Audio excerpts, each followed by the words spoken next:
Hi, I'm Anne de Marcken. I wrote the book It Lasts Forever and Then It's Over. I am genuinely honored to have had it selected by Escape to Pluto, and I'm so curious what you'll make of it. I mean that somewhat literally, what you will make of it. When I'm writing, I'm very aware of the reader as a collaborator in the process, that each reader will fill in the blanks I leave from their reservoir of mental images and associations and will make their own meaning of it.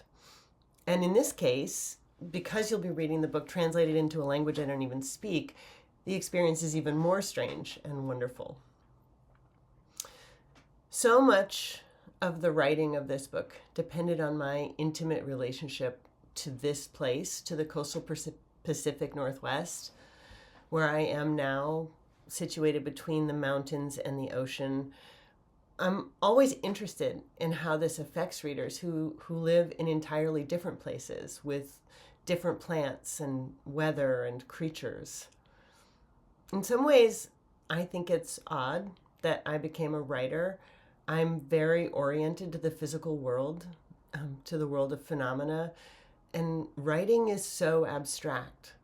Connecting to place is one way I stay connected to what I'm writing. It's how I access my deepest feelings, how I stay sincere instead of clever, how I'm able to imagine a fictional world and an impossible character.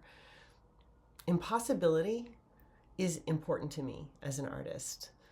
I think the impossible, the fantastical, opens up a little trapdoor through which we can access ourselves and each other in the space of imagination.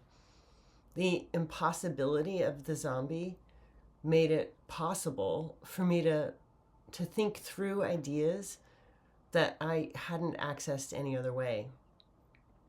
I set out to write this book in order to consider what the zombie says about us. Our monsters are always reflections of ourselves, vessels for the parts of us that we'd rather not claim or which society does not want to claim. Honestly, I've always been more interested in monsters and villains than the heroes who slay them. The result of my attempt to really embody or be embodied by this zombie was a very personal exploration of grief and how the fear of grief, the avoidance of grief, separates us violently from each other and from ourselves. It feels as if there might be a theme to this little ramble of mine. I think I've said connections a lot.